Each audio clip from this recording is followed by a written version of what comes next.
Well, hello, everybody, and welcome back to yet another edition of our daily devotions that we do here at Woodlawn Christian Church. And this one is being recorded for broadcast on the morning of Friday, March 18th of 2022. And today, as I'm recording this, it is St. Patrick's Day. It's 3/17, thus my green attire, as I am a wee bit Irish on my mother's side. Not a lot, though, wee bit, enough to qualify to wear green and to be Irish. Not that everybody isn't Irish on St. Patrick's Day, which we tend to think we are, don't we all? At any rate, we are in Matthew's Gospel. We're in the 7th chapter. Today we're going to look at verses 13 and 14. So just a little tiny bite, a wee bite, that we're going to take off today. We had another wee bite yesterday. We just looked at one verse only yesterday, verse 12. So we're kind of nibbling our way through Matthew's Gospel. But let's take a look here at chapter 7, verses 13 and 14.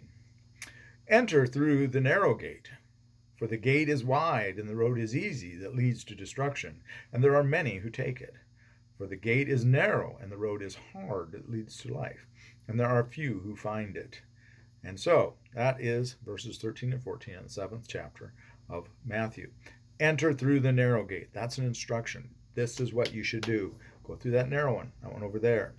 Not this one over here that's big and wide. And you can see the road is well worn over here because the world is wearing that road down. There's more and more traffic as the world becomes more and more secular. I am appalled at the way the world, and especially for me that spent my early years not being a religious person, far from it.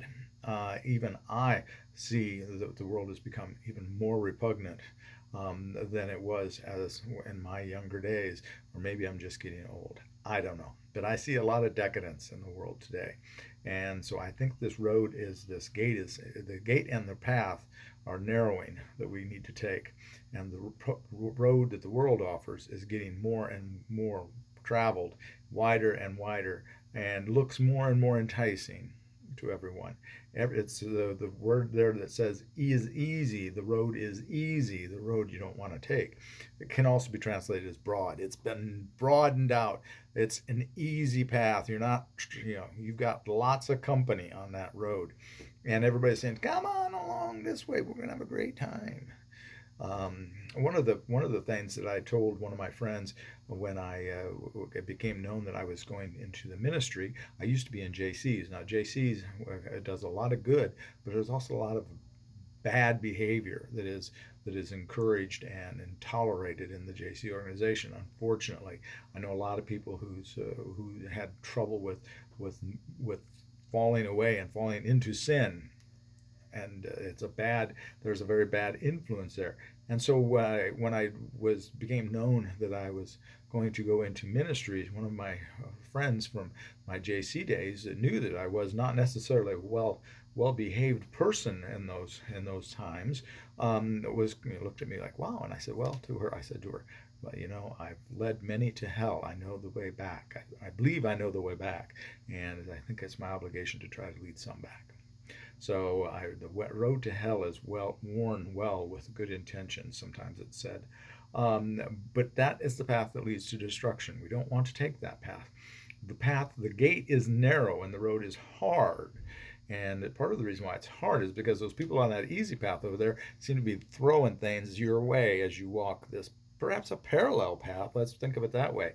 And just within earshot, they're throwing barbs, both verbal and physical, at you as you try to make your way through this twisted and turning and crusty world.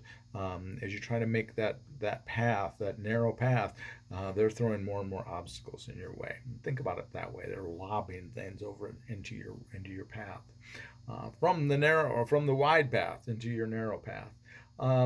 Many have used this and passed judgment on those in this world that fall short. But really, the reality is, folks, I've got some really bad news for you about these verses.